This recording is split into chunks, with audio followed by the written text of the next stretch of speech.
Thad Anderson back inside the Salt Palace Convention Center. It's day 2 of the Triple Crown Volleyball NIT. Over 200 teams. I guess we've got 28 courts here inside the facility going today, all surrounded around our platform of prestigious people, and our current prestigious person is Jenny Glenn. Jenny, welcome to the stage. Thank you. Thank you for being here. Metro State of Denver is the location. The 1 year under your belt now as the head coach at Metro State. Yes. The Roadrunners.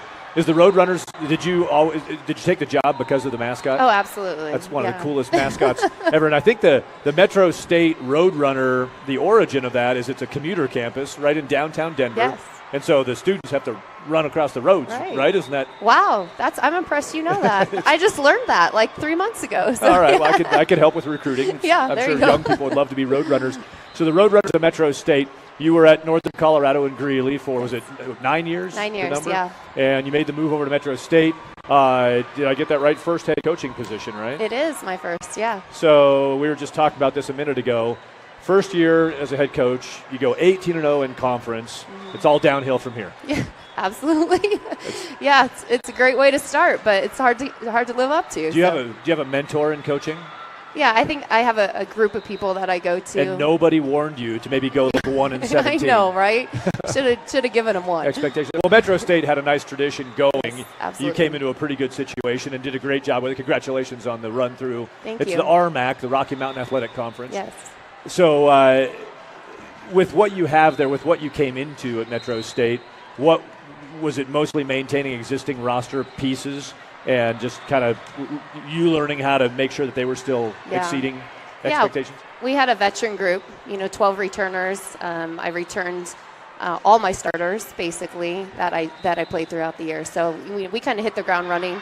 When I got there, they were great. I changed some things, I kept some things, and my athletes just jumped on board with anything I said, which makes it's a head coach's dream, right? When they say, let's go, or jump in how high. Yeah. So I had a great group of senior leaders that just kind of put the team on their back and said, we're going to do this. So it was nice for a first-year head coach. So that's a Division II program at Metro State. You end up in the NCAA tournament, and yes. you're working your way into the postseason. What was the experience for the players? They've been there before, but talk us through your tournament experience after that 18-0 conference run. Yeah, well, this group, when I got there, even had a little bit of a mental block, I guess, with the first round of the NCAA tournament. Hadn't made it past the first round in their entire careers there, the athletes that were there. So that was a thing from the beginning. We decided to stop talking about the first round and started talking about the Elite Eight and getting past that. And so, winning that first round match was a big accomplishment for this group. Kind of took the monkey off our backs. We're able to then get the next match to get into the Sweet 16. And fortunately, Angelo was a little too much for us that night. But it was a great experience, I think, for our athletes just to overcome that barrier that they had kind of come up against. So Angelo State, was that who took you out? Yes. Had you seen them earlier in the year? Yes. We lost to them in 5 at home in the Colorado Premier, which is a preseason tournament. So, yeah, it was a battle, a rivalry there. Yeah. So. I think I saw where they were ranked 12, or they're a staple program. There's somebody. So going into that this could be the end. Yeah. So when the turn, and then they did too. They knew that they're both obviously on the borderline. So when that ended, and now you're done. What's been going on since then as you gear up for year 2? I mean, as a head coach now with that one under your belt, where are you headed next? Recruiting. That's why we're here, right? That brings us here. I know. Yeah, I think we lost a really heavy group of seniors that did a lot for us. So we have a good group coming in, and we're looking to continue to add to that. And what's your, and maybe if you don't have one, that's fine, but sort of a profile, maybe when you're recruiting, what is it? What kind of player are you out there looking for? Yeah, well, we always want the best athlete we can find, but it has to fit into our kind of culture and our expectations. So we obviously want good character. We look academics, are they doing well in the classroom? Are they making that commitment so that they're going to probably make a similar commitment on the volleyball court? And then, their experience and how quickly they can come in and play for us. But, we want the best athletes that we can find, and we'll build a system around that and making sure we have good people in our program. And the Metro State part of this, the university itself. Yes. What are you? What's the message on that? Why would a young student want to be there? Well, I think Denver, is voted the #1 place to live in the country right now. So it's a pretty awesome place to be. You have the mountains, you have the city. It's a vibrant downtown area. We're located right off downtown, so we have a true campus environment, but in a downtown setting, which is pretty amazing. Our athletes have so many opportunities for internships and everything because of our location. So I think it's a great place to be. We play in a great conference, lots of opportunities, and who wouldn't want to be in Denver? Sun shines like over 300 days a year in Colorado. So wow, you're on the Convention and Visitors Bureau too. Yeah, absolutely. Representing the state. Yeah, it's if you haven't been to the campus or been to that downtown area, it's an unbelievable experience. And there's is it the Denver Diner? I mean, there's Sam's number 3 right there, the breakfast place. But I think it's the Denver Diner. It's right around the corner. I mean, so you know, whether you're studying at 3 in the morning or going over game film at 3 in the morning or whatever it is you might be doing, there's from dining options to cultural experiences to Coors Field sits right there and the Pepsi Center. I mean, you're surrounded by everything. So it's the location. Hard to imagine that is one of the cooler college experiences. I would think. I didn't get a chance to look. The enrollment at Metro State, what are we at? We're about 20,000, just over 20,000 students. Wow. So we have quite a diverse environment and a lot of students. It's got to be one of the biggest in the conference, I think right? I think it's the 3rd biggest in Colorado, and I would say probably one of the biggest in the conference. And you're a heavy bus your travel pattern in the conference is all kind of in range, right? I mean, you're not a lot of flights in that. We take a couple flights, but mostly driving distance. Yeah, so we could explore Colorado. So. Right, and spend a lot of good quality time together, all packed in together. Lots of good memories. Yeah, so if you love building a family as part of your experience in your sport, that's one of the upsides of that experience. With the Triple Crown Volleyball NIT, you have Metro State now represented here on the recruiting piece of this. Why are you here? Why is this an event you put on your calendar? Yeah, I think this is one of the best tournaments this weekend. You know, when you look at the clubs that are here, these are clubs that are consistently fielding great teams. So it's an opportunity early in the year to see some of the best teams in the country kind of pitted up against each other and getting a high level of volleyball. I love that, the first day you see high level matches are ready. A lot of qualifiers. It's kind of weeding through things and separating teams to get good teams playing against each other. So, it's 3 full days of recruiting where you're getting to see those athletes challenged at a high level. Yeah. What's on your roster makeup, Colorado kids versus non-Colorado kids? Good question. We have about half and half. So we have about 50% Colorado and 50% out of state. Mm-hmm. Anywhere from the South all the way to California. We recruit anywhere, really. Mm-hmm. So we just want the best athletes that we can get.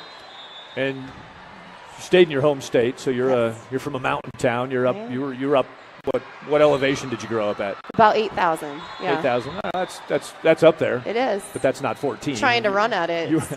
That's why you're so well conditioned. Olympic level conditioning. Oh, absolutely. Middle Park High School, right? Yes. You're up around the Winter Park area. Right.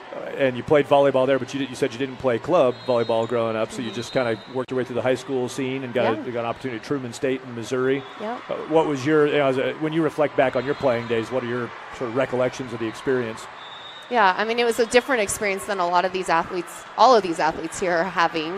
Was a 3-sport athlete, and so playing volleyball, basketball, track. I think it made me a better athlete to have multiple sports played, but I obviously missed out on the level of training that these athletes are getting and the exposure. So, I think whether you play in club or you're not, there's always opportunities for you. So, just got to find the right fit. Was this year's, you said, 17th consecutive postseason for Metro State? Yes. So 16 before you get in. And I'm one. Right, you're 1/17th of this great run of postseason appearances. Colorado, the collegiate volleyball in Colorado, and you were at Northern Colorado. I assume you still lean on that program and have some resources there, that you've got good connections there. Yeah. Of course, with Colorado and Boulder being in the Pac-12 mega conference, reigning champion represented out of that conference, with Stanford winning it all this year. And you got Colorado State. So you've got 17 consecutive postseasons. I think Tom Hilbert at Colorado State just got his 22nd consecutive NCAA tournament. So they're 22 years in a row they've gone to the big dance.